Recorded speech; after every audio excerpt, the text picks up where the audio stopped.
क्या आपने कभी सोचा है कि वैकुंठ के स्वामी, सृष्टि के पालक भगवान विष्णु अपने ही धाम को छोड़कर एक असुर राजा के द्वारपाल क्यों बने?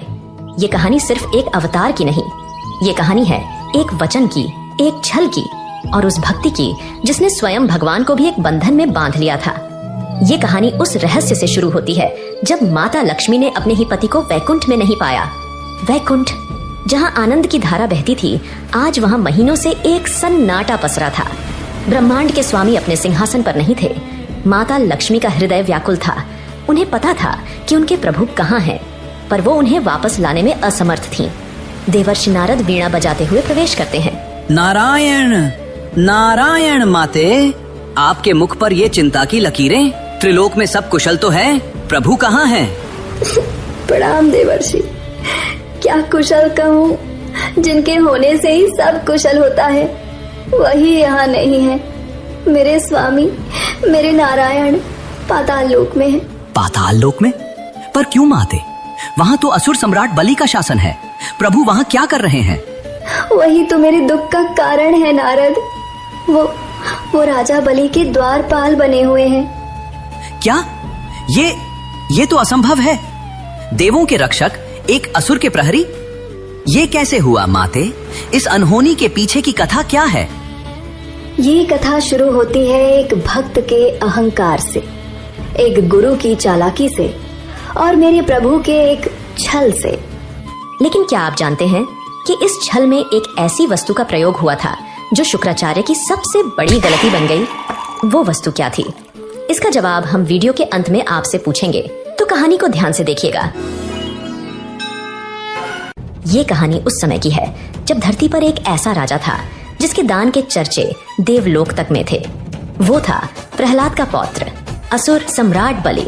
बलि अपने दादा की तरह ही विष्णु भक्त था, पर उसकी भक्ति में एक सूक्ष्म अहंकार था। गुरुदेव, मेरी तपस्या और मेरे दान ने मुझे इंद्र से भी महान बना दिया है। स्वर्ग पर मेरा अधिकार है। अब केवल एक अंतिम अश्वमेध यज्ञ शेष है। उसके पूर्ण होते ही मैं त्रिलोक का स्थायी स्वामी बन जाऊंगा। बलि, तुम्हारी शक्ति असीमित है, इसमें कोई संदेह नहीं। पर याद रखना, देवता छल करने में माहिर है और तुम्हारे दादा को स्वयं नारायण का वरदान प्राप्त था कि वो तुम्हारे वंश का विनाश नहीं करेंगे, लेकिन वो छल से तुम्हें रोक सकते हैं। मुझे किसी अनिष्ट की आशंका हो रही है। आप व्यर्थ चिंता करते हैं गुरुदेव।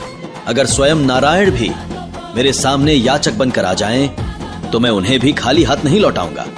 मेरा वचन ही मेरा धर्म है। यज्ञ की तैयारी शुरू कीजिए। बलि जब वो विशाल यज्ञ कर रहा था, उसी समय दरबार में एक छोटा सा ब्राह्मण आया, वामन, जो कि विष्णु का 5वां अवतार था।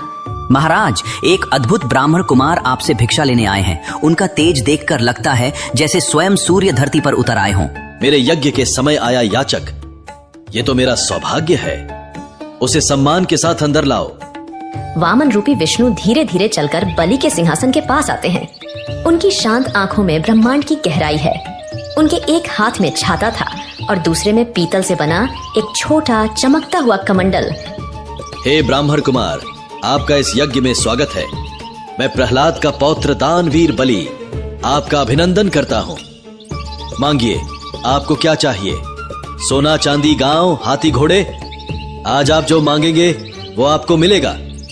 राजन, मैं एक साधारण ब्राह्मण हूँ। मुझे धन दौलत का कोई लोभ नहीं। मुझे तो बस अपनी साधना के लिए 3 पग भूमि चाहिए, जिसे मैं अपने इन छोटे पैरों से नाप सकूं। 3 पग भूमि? और वो भी इन नन्हे पैरों से? हे बालक, तुम तो मेरे दान का उपहास कर रहे हो। मैं तुम्हें पूरी पृथ्वी दान कर सकता हूँ। कुछ ऐसा मांगो जो राजा बलि की शान के लायक हो। राजन, संतोष में ही सच्चा सुख है। अधिक की लालसा तो कभी समाप्त नहीं होती। मुझे केवल 3 पग भूमि ही चाहिए। अब अपने वचन से पीछे मत हटिए। बलि, रुक जाओ, मेरी बात मानो। ये कोई साधारण बालक नहीं है, ये स्वयं विष्णु है। छल करने आए हैं। ये तुम्हारा सब कुछ छीन लेंगे। इन्हें कुछ भी दान करने का संकल्प मत लो। गुरुदेव, अगर ये स्वयं भगवान विष्णु है तो ये मेरा सबसे बड़ा सौभाग्य है कि आज भगवान मुझसे मांगने आए हैं। और वचन देकर पीछे हटना ये बलि का धर्म नहीं।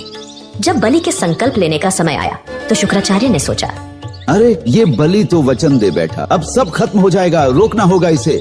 हाँ, मैं जल के इस पत्र में छिप जाता हूँ। अगर जल बाहर नहीं निकलेगा तो इसका संकल्प पूरा नहीं होगा, मुझे ही रोकना होगा इसे। शुक्राचार्य ने अपनी माया से सूक्ष्म रूप धरा और जल पात्र की नली में जाकर बैठ गए ताकि जल बाहर न आ सके।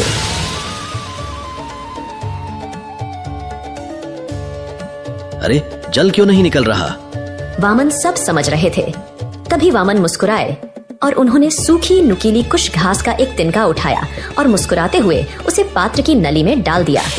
कुशा की नोक सीधे शुक्राचार्य की एक आंख में जा लगी। वो पीड़ा से छटपटाते हुए बाहर निकले। उनकी एक आंख हमेशा के लिए नष्ट हो गई थी।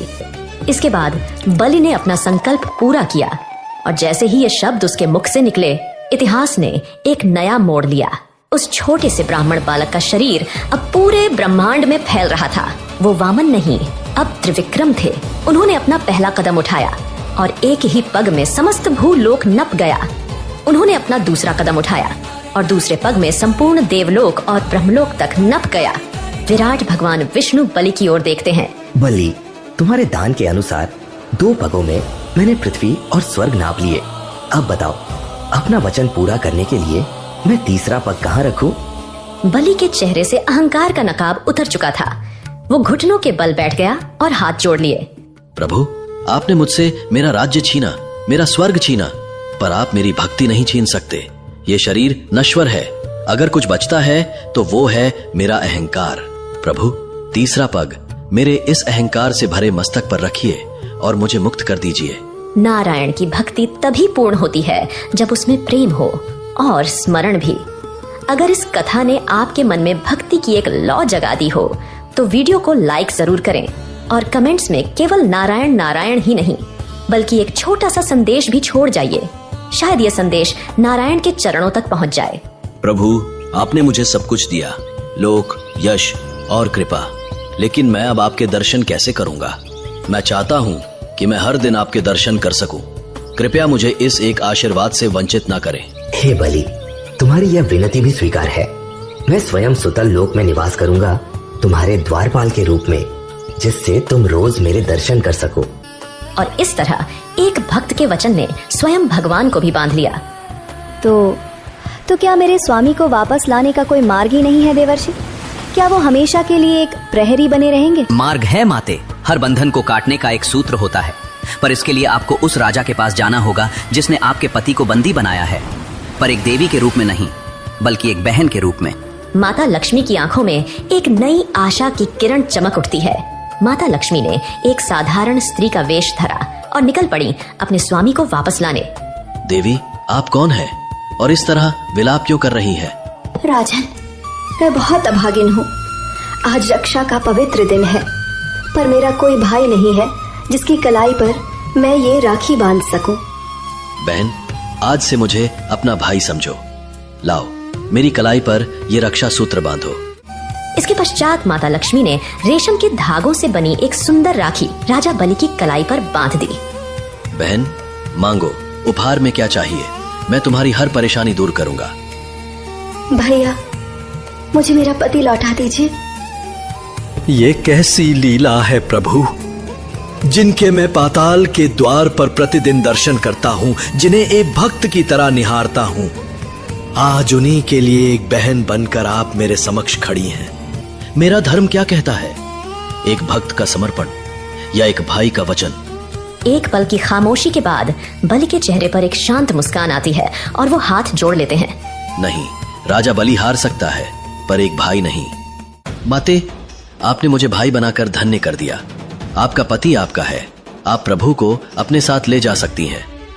राजा बलि, आज श्रावण मास की ये पूर्णिमा इतिहास में रक्षा बंधन के नाम से जानी जाएगी। ये त्योहार भाई बहन के पवित्र प्रेम और वचन का प्रतीक बनेगा। तो दोस्तों, आपने पूरी कहानी सुनी। अब समय है आपकी याददाश्त को परखने का। देखते हैं कितने लोगों ने ध्यान से सुना। प्रश्न: शुक्राचार्य को अंधा करने के लिए भगवान वामन ने जल पात्र में किस वस्तु का प्रयोग किया था? ए, अपनी उंगली। बी, एक पत्थर। सी, कुछ घास का तिनका। डी, एक स्वर्ण शलाका। सही उत्तर नीचे कमेंट करें और बनिए क्विज चैंपियन। हो सकता है अगली कथा में लिया जाए आपका नाम। जैसे हनुमान जी राम जी की मदद करते थे, वैसे ही आप भी हमारी मदद कर सकते हो। अगर आप चाहते हो कि हम हिंदू धर्म की प्यारी परंपरा और कहानियों को और भी लोगों तक पहुंचाए, तो बस 29 रुपए महीने के देकर हमारे साथी बन जाओ। आपकी सहायता से हम और भी अच्छी एनिमेशन वीडियो बनाएंगे। ज्वाइन करें और निश्चित करें कि आपका सहयोग